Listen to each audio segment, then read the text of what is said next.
बिस्मिल्लाहिर्रहमानिर्रहीम। चुहारे, बादाम, कोकोनट और किशमिशें साफ़ करके काट लें। एक सेवई का पैकेट लें, अच्छे से तोड़ के चूरा कर लें और साइड पे रख लें। 1.5 लीटर दूध लें, उसको बॉयल होने चूल्हे पे रखें। 3 से 4 छोटी इलायची शामिल करें और जब दूध में बॉयल आ जाए तो आधा पैकेट सेवई का इसमें शामिल कर दें।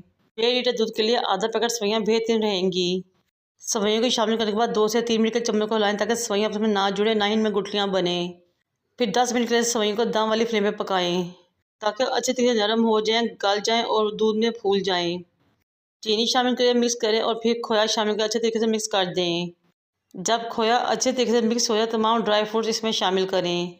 ड्राई फ्रूट शामिल करने के बाद आपने सेवइयों को 10 मिनट के लिए दम पे छोड़ना है ताकि हमारी बहुत ही मज़ेदार टेस्टी खुशबूदार सेवइयाँ या शीरखुरमा रेडी हो जाए। दम लगाने के बाद माशाल्लाह से हमारा बहुत ही मज़ेदार शीरखुरमा रेडी हो चुका है। फ्लेम को ऑफ करें, डिश आउट करें और सर्व करें। और मैं